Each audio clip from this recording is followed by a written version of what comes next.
This is my Husqvarna ST227P, my spark plug. It just sounded like a shotgun when it blew out. It just slides in and out. I know it's hard to see, but it literally slides in and out. I try to thread chaser, there's just not enough there. So what we're gonna do is we're gonna use the repair kit, and the link for this is gonna be down in the description. We're gonna, these are the threads that are there. We're gonna go a next size up, and we're gonna put a little sleeve in that the spark plug will be able to screw into. This kit comes with the thread cutter, the 3 different sleeves, and this punch. That's a heavy little thing. You put it at the end and whack it with a hammer a few times to seat those down in there. We're gonna start by removing this cover, 10mm bolts. Just wanna get that out of the way. You wanna make sure that you're cutting new threads that you go in straight. So I'm just gonna get this out of the way. Now I could replace the whole head. In all reality, it's not a ton more expensive, but this, I figured I don't really have anything to lose. This should be quick, and we'll be able to see if it works. It's important that we don't let any dust and stuff fall down in there, in the engine. Another thing to consider is how close is the piston head right there. It's not super close. We're not going to hit it, but if it was very close, then I may try to spin the engine. Now I can see the threads. They are very deep. It looks like I'm going to need to use the tallest one. As you'll notice, there are little lines in the threads at the top. Now that is the top, so it goes in just like this. These threads down here go in first, and then those go in at the top, and then when you hit it with the mallet, with the punch tool, those expand and bite in so that they won't loosen up. I want to use some grease so that the little metal shavings do not fall down in the engine. I would probably just use cutting oil if I was going to take the head off, but this is going to be quicker and easier. So I'm going to use this with a 3/8 inch ratchet. This is a 3/4 socket fitting there. I'm going to use one extension, no wobble extensions or anything like that. Just going to slap it right onto a ratchet, and off we go. I'm just going to try to get this in here as straight as possible.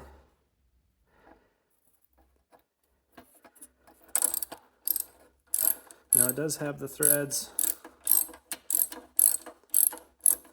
same size as the spark plug that are already there, but those are stripped.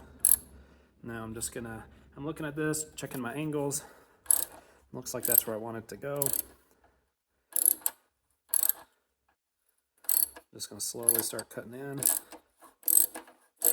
Once it starts cutting, you have to use a little bit of force. Pushing on it a little bit. There we go. Now we're digging in some. Just checking my angle. That looks pretty good.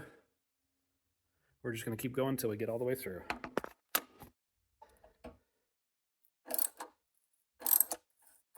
Metal shavings are starting to become visible.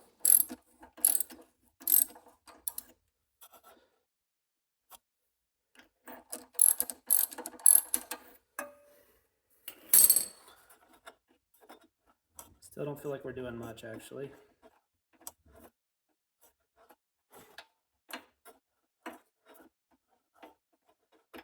I do have a lot of metal shavings. I'm going to take those off, wipe them off, and then start again.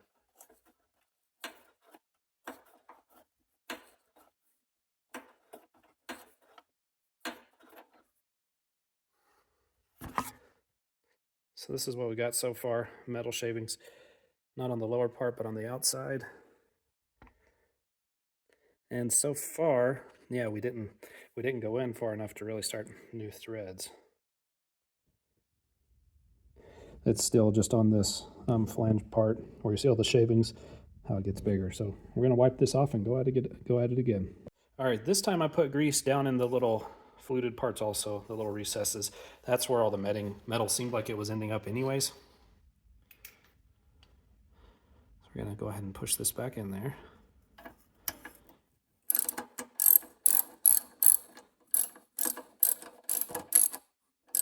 Okay, that's where we want it. Just gonna go ahead and push on it a little bit. Hopefully we start cutting new threads. It's funny because cutting new threads feels like you're cross-threading threads.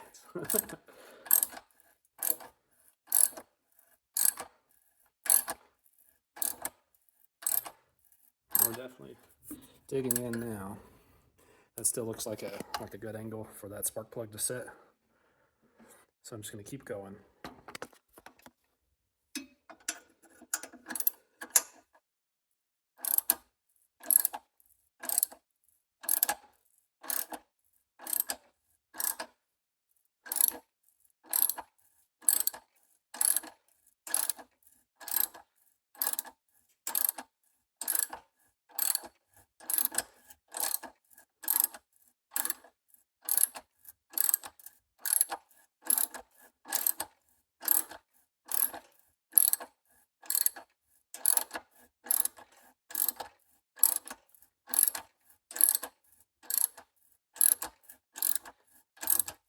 Okay, I'm starting to think we've probably gone in now far enough.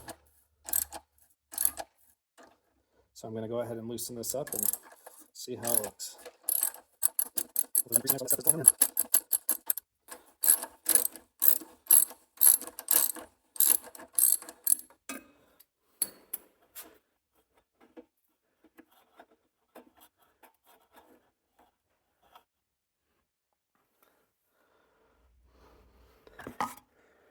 Okay, and you can see where we stopped with the threads. Okay, I'm putting a little bit of grease on my finger. I'm going to attempt to pull these off the best I can.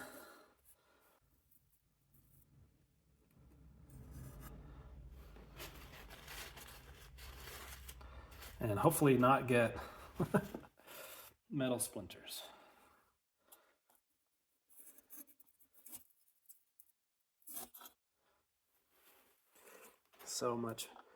So many metal shavings coming off. Now we would just use a magnet if this were steel or a metal that would work for that. But unfortunately that's not the case. Now if we look down in there, you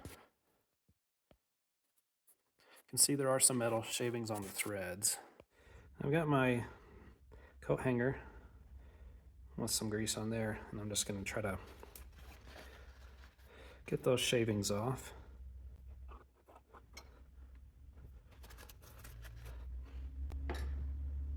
But yeah, the advantage of taking the head off first would be we don't have to worry about all this, and we can just clean it up after. But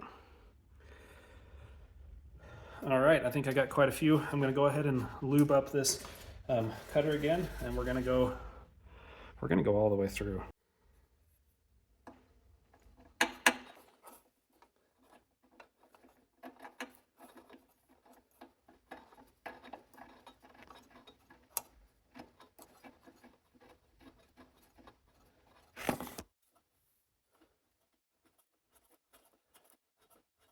Look at that, I can turn it with my finger, so there definitely are threads there. Looks like that's coming to an end. I've been able to just use my finger, taking my ratchet.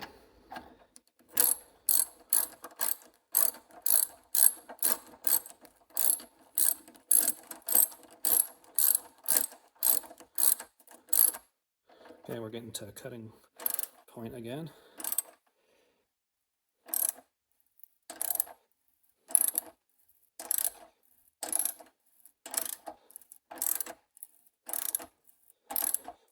Got to be getting close.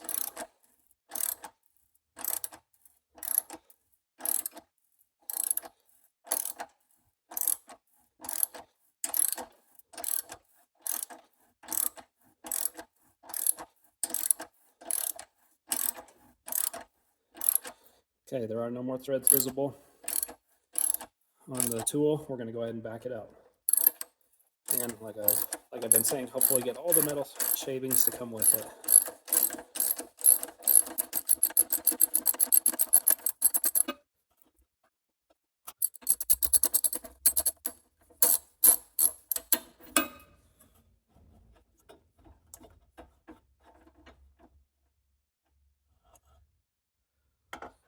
So many metal shavings on there. We did cut all the way through. It looks good. I'm going to try to get all the metal shavings out. So there are threads that go all the way through, all the way to the end. But we do have some shavings in there on the threads that I want to clean up. I'm going to try to look down in that hole again too, make sure we don't have any threads in there, shavings. If we do, I'm going to be taking the head off, I guess.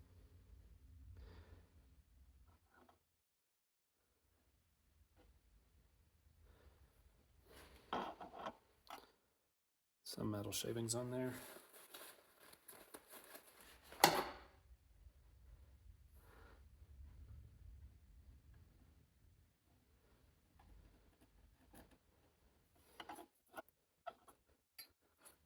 I don't see any more in there looking in, so I think we're good. Now I'm going to try to go ahead and clean up on the outside side.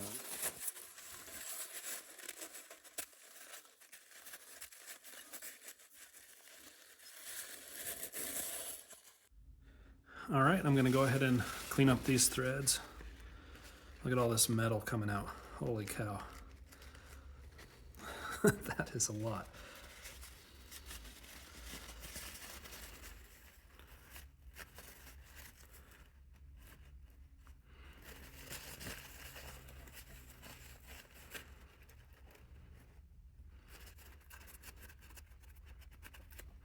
I think I'll lube this up, pass it in one last time to try to get any metal shavings off. That may still be on the threads. We don't want any of that getting pushed down in there with our insert.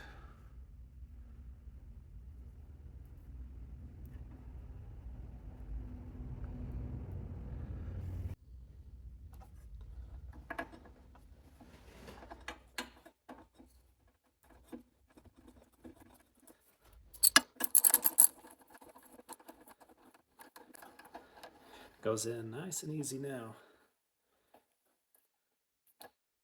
Okay, that's definitely all the way in there.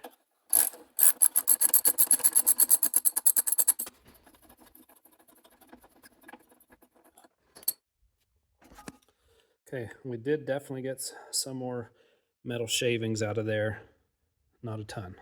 The next step is to go ahead and twist in the insert with the part of the threads that have the vertical cuts facing up.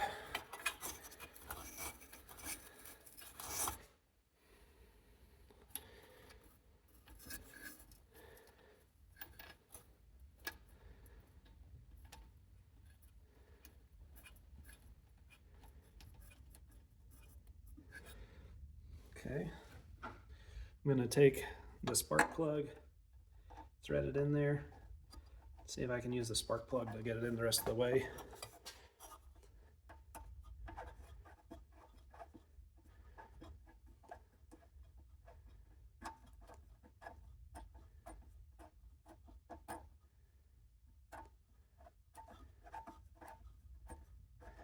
Okay, it's in.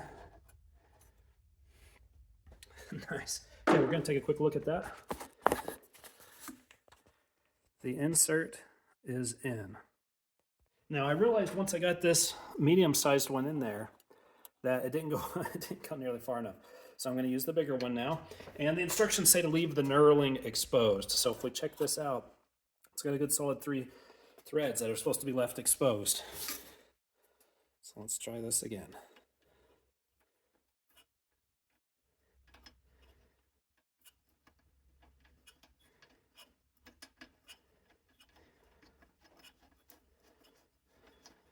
Okay, getting it going. You only have 3 threads left. Okay, the knurling is exposed. Yep, you can see some silver thread still. So I've got this ultra zoomed in, but if we look here, you can see there's a beveled portion. It goes from the skinny part to the beveled to the fat. We're just gonna put that right in there. Looks like I can turn a little bit with that. I'm gonna give it a few whacks. Let's see what happens.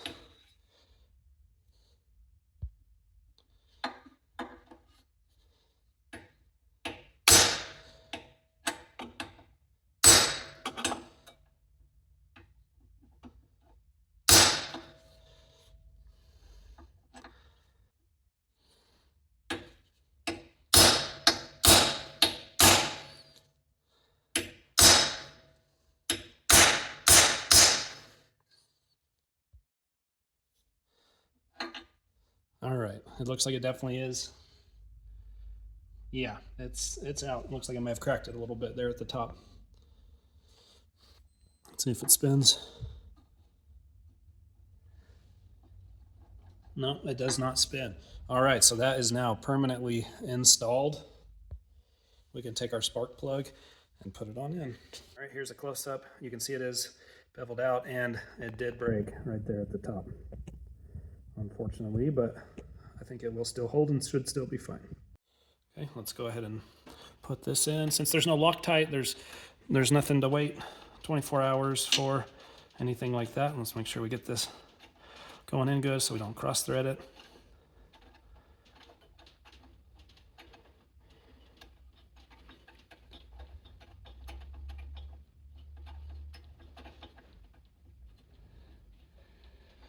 Okay, it's in.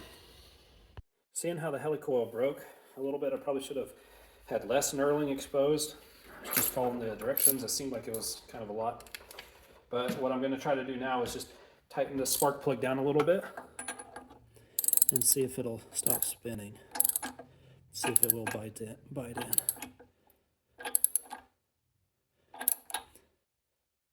Putting it in a little bit harder than I normally would. Okay, let's take it out. See if that knurled portion stays put. Okay, it did. That's good. So when I tighten this down, it should not wobble anymore once it's tight. Perfect. That's good and tight fit. I think we fixed it.